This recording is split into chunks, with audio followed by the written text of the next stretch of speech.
दोस्तों, मेरा नाम है अमित और मैं आपको पढ़ा रहा था जीएस टारगेट 2026 RO यूपीसीएस।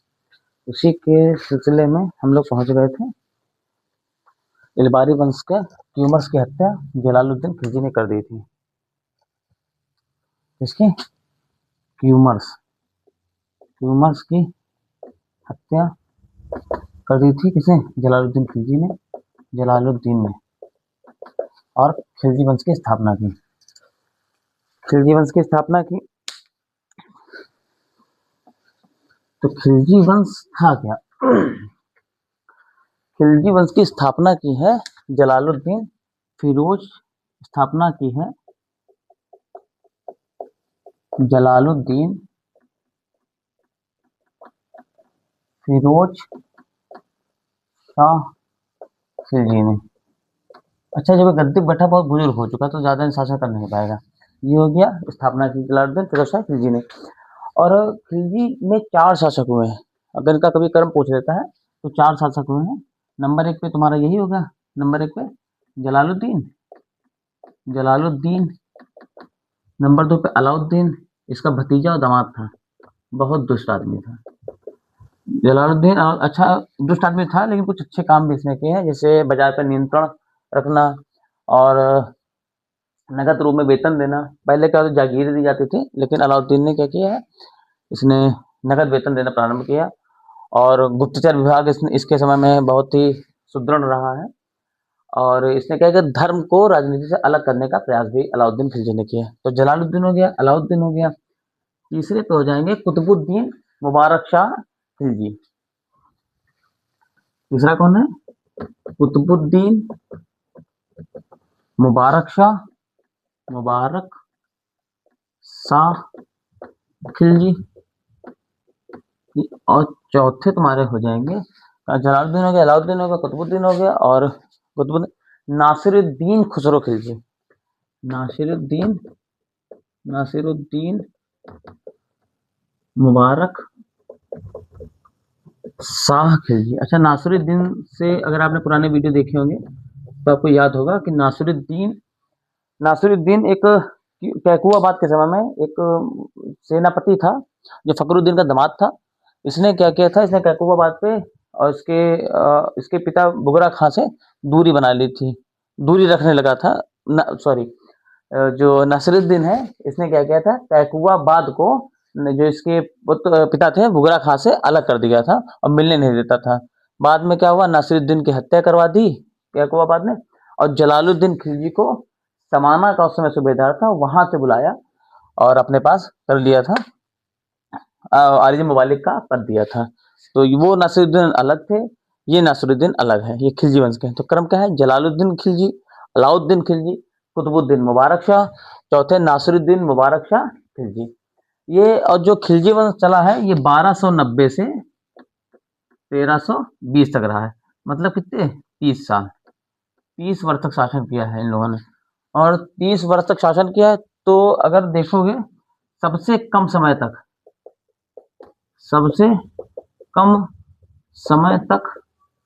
शासन किया।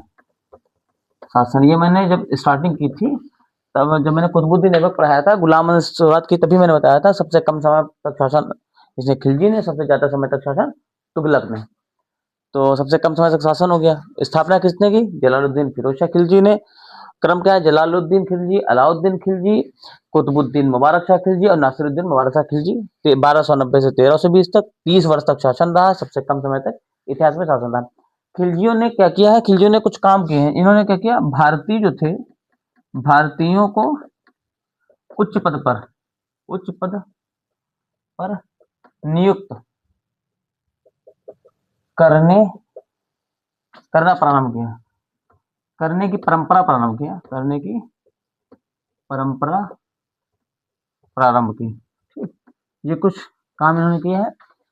तो और खिलजियों ने क्या किया, धर्म को राजनीति से अलग करने का भी प्रयास किया है। और इसमें सबसे जो वो नाम है वो अलाउद्दीन खिलजी का है। अलाउद्दीन खिलजी ने जो है धर्म को राजनीति से अलग किया है। खिलजियों ने क्या किया है, धर्म को राजनीति से अलग करने का प्रयास किया, और जिसमें सबसे बड़ा नाम आता है अलाउद्दीन खिलजी का। अलाउद्दीन खिलजी ने ही धर्म को राजनीति से अलग करने का काम किया। ये क्वेश्चन आया भी है, तो याद रखिए किस वंश के शासकों ने धर्म को राजनीति से अलग किया है, तो खिलजी वंश के शासकों ने। प्रोफेसर मोहम्मद हबीब ने लिखा है खिलजी वंश की स्थापना को क्रांति की संज्ञा दी है। किसने?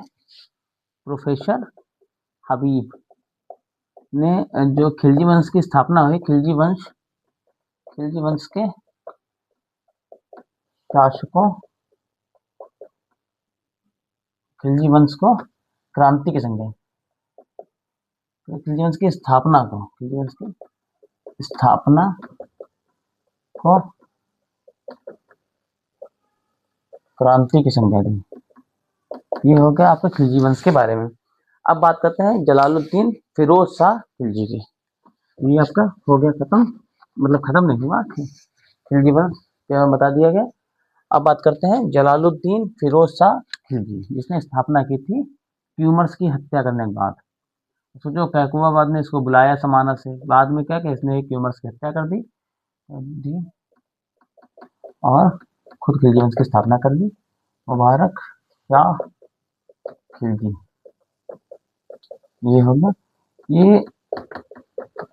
तो इन्होंने जो शासन किया है ये क्या 1290 से 1296 तक, बहुत कम समय तक था, क्योंकि बहुत बुजुर्ग था। 1290 से 1296 तक इसने शासन किया है। जलालुद्दीन खिलजी, इसकी जो उपाधि थी, उपाधि शाइस्ता खां थी, शाइस्ता खां थी। और दिया किसने इसको था? ये दिया था कैकुबाबाद ने, कैकुबाबाद ने इसको शाइस्ता खां की उपाधि दी थी। और इसके पूर्वज जो थे इसके जलालुद्दीन के, ये इल्तुतमिश के समय में आ गए थे। ये पूछा नहीं जाता, इसे याद रख लीजिए। ये जो इसके पूर्वज हैं जलालुद्दीन खिलजी के, ये इल्तुतमिश के समय में आ गए थे भारत में, और उसमें साम्राज्य में नौकरी कर ली थी। नौकरी का इसका जो प्रभाव आया है जलालुद्दीन का, ये बलबन के समय में आया है। इसका जो प्रभाव है वो बलबन के समय पे, बलबन के समय प्रारंभ हुआ था। ये बहुत योग्य सेनापति था, और बलबन इसके इतना प्रभावित हुआ था, इसको जो है पश्चिमोत्तर भारत का सेनापति नियुक्त कर दिया था। पश्चिमोत्तर सेनापति या सेनानायक पद प्रदान कर दिया था किसने? बलबन ने। बलबन ने इसको क्या कहता? पश्चिमोत्तर भारत का सेना नायक नियुक्त किया था। ठीक, ये हो गया, नियुक्त किया था। और कैकुबाबाद के समय में ये समाना में था। मैंने बताया आपको, कैकुबाबाद के समय में समाना में था। इधर नासिरुद्दीन की हत्या होती है, और कैकुबाबाद इसको समाना से अपने पास बुलाता है दिल्ली। और बुलाने के बाद क्या करता है, इसे सरे जहांदार या शाही अंगरक्षक का पद देता है, और समाना का सूबेदार बनाता है।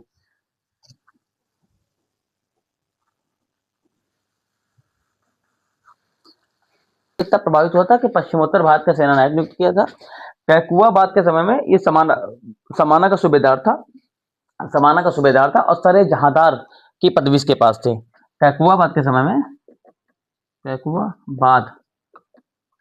में ये समाना एक जगह है, समाना का सूबेदार था। और वो सर ए जहांदार का पद था इसके पास, कैकुबाबाद ने दिया था। जब निजामुद्दीन की हत्या होती है, तो जो वो रहता है कैकुबाबाद, इसको समाना से अपने पास बुला लेता है, और इसे आरिज ए मुमालिक का पद देता है।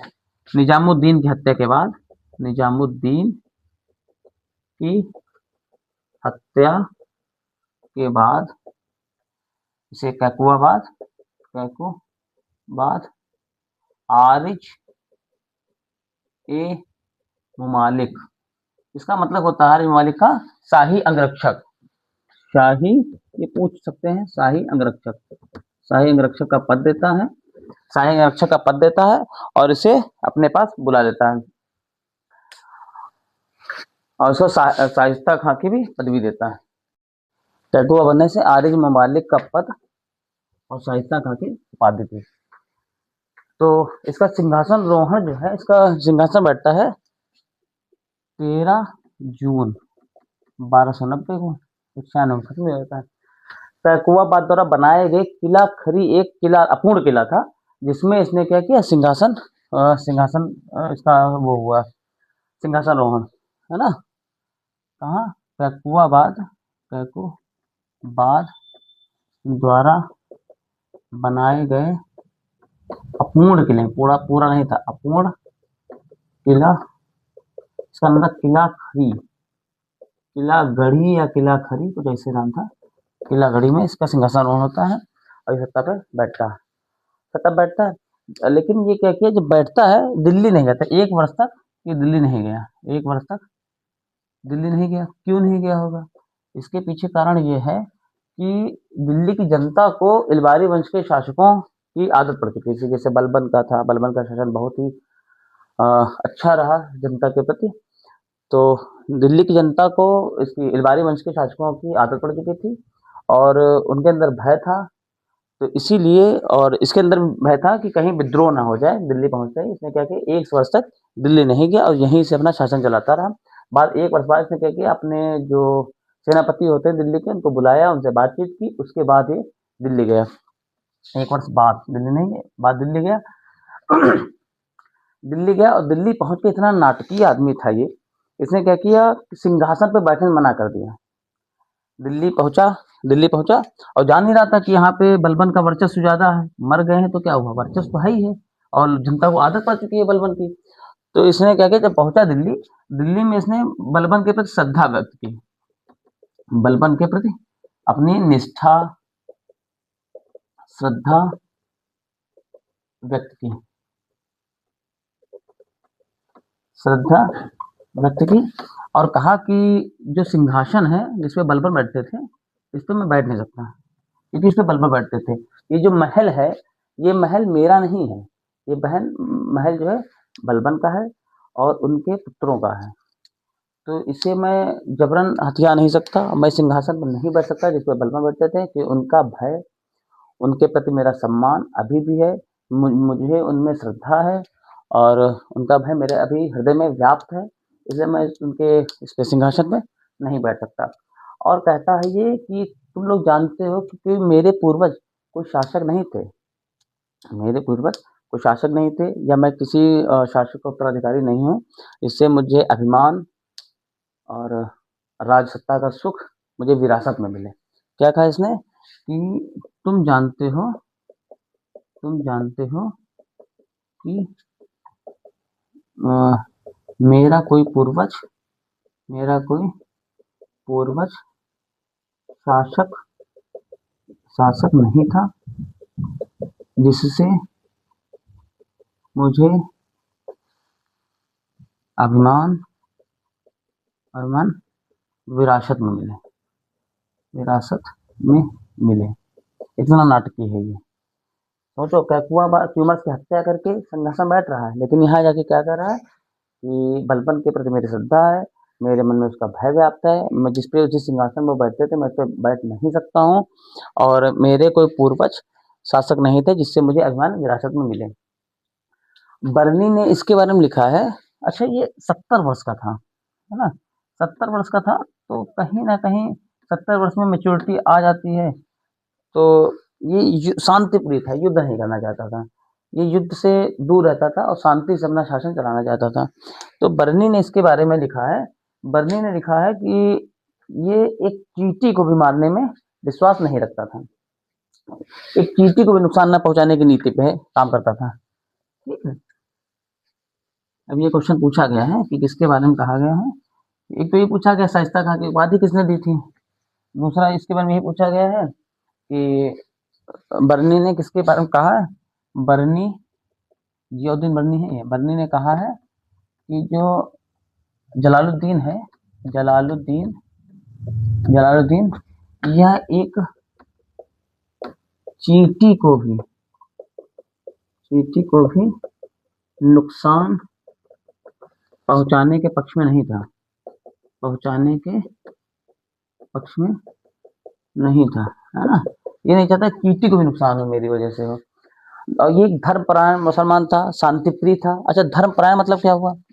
धर्मपरायण जो अपने धर्म के प्रति तो निष्ठा है, लेकिन दूसरे के धर्म को भी लेके ये मतलब ठीक-ठाक था। इसको जबरन धर्म परिवर्तन के पक्ष में नहीं था। ये हिंदुओं को जबरन बालात धर्म परिवर्तन के पक्ष में नहीं था। एक बार इसके सहयोगी थे अहमद चप, उनसे बहस होने लगी इसकी।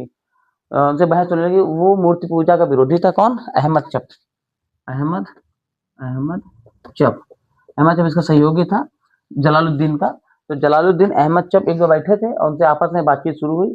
तो अहमद चप ने कहा कि जो हिंदू लोग हैं ये मूर्ति की पूजा करते, किसने भगवान को देखा कि मूर्ति ऐसी ही होती, भगवान ऐसे ही है। तो जलालुद्दीन ने उसका खंडन किया। उससे बहस में हिंदुओं का पक्ष लिया कि नहीं, ये उनके धर्म की बात है और उसमें हम लोग हस्तक्षेप ना करें, ज़्यादा सही है। इससे विद्रोह हो सकता है और किसी के भी धर्म में हस्तक्षेप करने की आवश्यकता नहीं है। तो अहमद चप से बहस के दौरान इसने जलालुद्दीन ने मूर्ति पूजा हिंदुओं द्वारा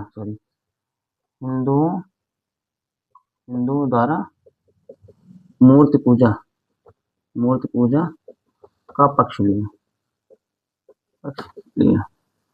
तो इतना धर्मपरायण था। इसको इससे कोई मतलब नहीं था कि वो हिंदू है, वो मुसलमान है।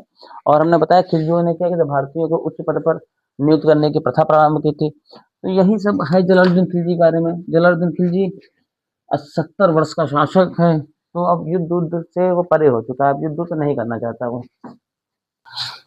बहुत ही उदार था, शांतिप्रिय था। और इसके समय में विद्रोह हुए तो इसने विद्रोह जो हुए और उनके बारे में इसने किसी को दंड नहीं दिया। और इसने कहा कि मैं एक वृद्ध मुसलमान हूँ। इसने कहा था। अच्छा, विद्रोह हुए और मुसलमानों ने विद्रोह कर किए तो इसने कहा मैं एक वृद्ध मुसलमान हूँ,